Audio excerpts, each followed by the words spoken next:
How to enable push to talk on Discord.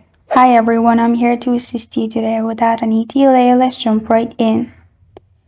First, open Discord on your device.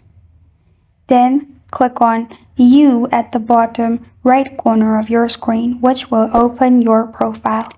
After you're in your profile, click on the settings at the top right corner of your screen.